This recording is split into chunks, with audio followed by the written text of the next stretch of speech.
अस्सलामुअलैकुम वरहमतुल्लाहि वबरकातुहू। मुझे उम्मीद है कि आप सब खैरियत से होंगे। अल्लाह ताला हम सब को ईमान और सेहत की बेहतरीन हालत में रखें। तो चलिए आज नेक्स्ट लेसन की तरफ बढ़ते हैं, जो कि हरूफ तहज्जी आज हम मुकम्मल करेंगे। तो चलिए शुरू करते हैं। औज़ु बिल्लाहि मिनश शैतानिर रजीम, बिस्मिल्लाहिर रहमानिर रहीम। ज़ा, और ये मैं आपको बता चुकी हूँ, ये हरूफ सफ़ीरिया में से है। इसमें सीटी की आवाज़ आती है, लेकिन आपको आसानी होगी कि ज़ा, सीन और सौद, इन तीनों का मखरिज भी सेम है, एक ही है। ज़ुबान की नोक ले लीजिए और दोनों दांतों के अंदरूनी किनारों से, जब दोनों दांतों को मिलाएं ना, जिस तरह बच्चों को बोलें कि टीथ दिखाइए, तो बच्चे दोनों दांतों को मिलाकर टीथ दिखाते हैं। इसी तरह आप दोनों दांतों को आपस में मिला लीजिए। बिल्कुल बिल्कुल ऊपर नीचे मिलाइए, आगे पीछे ना हो। और फिर उनमें ज़ुबान की नोक टच कीजिए, ज़ा, और फिर उससे आवाज़ निकालने की कोशिश कीजिए। इंशाल्लाह मुझे उम्मीद है आप इसको भी सीख जाएंगे। ज़ा, एक तो सीटी की आवाज़, और फिर ऊपर के दांतों के अंदरूनी किनारों से ज़ुबान की नोक को टच करके ये शुरू करेंगे आप। सीन, सौद, ये तीनों एक ही मखरिज से ताल्लुक़ रखते हैं, इसलिए इनको इकट्ठा ही लिख दिया जाता है। अब सीन का मखरिज भी हो गया, शीन का भी हो गया। शीन का मखरिज जीम के साथ हो गया था, सौद का मखरिज जा के। आइए दोआद के मखरज पर चलते हैं। और दोआद को जो है वो आप दोआद ही पढ़ें, क्योंकि ये तर्जुमा के हवाले से कुरान पाक का जब आप तर्जुमा या तफसीर पढ़ते हैं, तो दोआद का जब हम तर्जुमा करते हैं तो इसमें माना गलत नहीं होने का एहतमाल होता, जबकि अगर इसको ज़ुआद पढ़ा जाता है तो माना में बहुत सारी मिस्टेक्स आ जाती हैं। और ये कहाँ से अदा होता है? ये ज़ुबान की करवट और ऊपर की दाढ़ों की जड़ से। ज़ुबान की करवट यानी कि जब ज़ुबान का एक तालू का दरमियान है, उसको छोड़ लीजिए, बाकी जो उसके साइड वाले हिस्से हैं उनको करवट बोला जाता है। और ऊपर की दाढ़ों की जड़ से हैं। इस नक्शे में आप देखिए दोआद कहाँ से अदा हो रहा है। इस नक्शे में दोआद लिखा हुआ है दोनों जानिब, तो ये दोनों जानब ज़ुबान का करवट है, और ऊपर वाले यानी दाढ़ों की जड़ें हैं, उनसे आप इसको पढ़ेंगे और इसको पूर पढ़ा जाएगा। दोद, ठीक है, इस तरह करके इसको अदा करेंगे।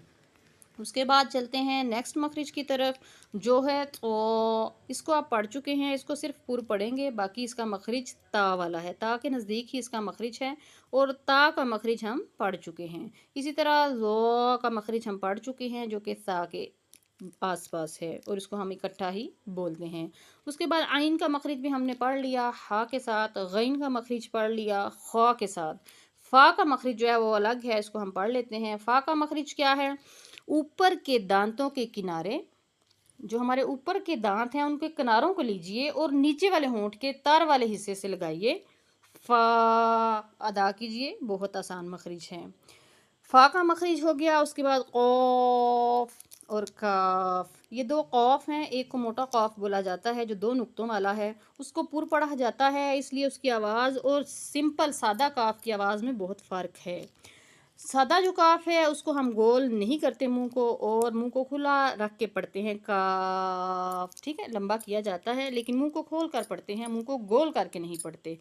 तो कौफ, ये जो दो नुक्तों वाला है इसको मोटा कौफ कहा जाता है। ये भी कवे से अदा होता है, ये आप नक्शा देख लीजिए, वहाँ पे इसका लिखा हुआ है कि कौफ और काफ दोनों मखरिज यहाँ से ज़ुबान की जड़ वहाँ पे आ जाती है और तालू का नर्म हिस्सा शुरू हो जाता है। कौफ पर और काफ पर ज़ुबान की जड़ ही होती है, लेकिन तालू का सख्त हिस्सा होता है। उसके बाद लाम है। लाम का मखरिज भी हम पढ़ चुके कि इसको आपने एक तो नाक में आवाज़ नहीं लेकर जानी, क्योंकि ये तजवीद की सारी खूबसूरती को ख़त्म कर देता है। लाम का मखरिज आप पढ़ चुके हैं नून के साथ और रॉ के साथ। लाम, ये मैं आपको पढ़ के दिखा देती हूँ।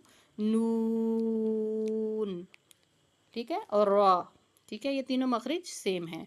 उसके बाद वाव है। ये हरूफ शफविया में से चूंकि आपको बताया गया है कि होंठों से अदा होने वाला ये हर्फ है।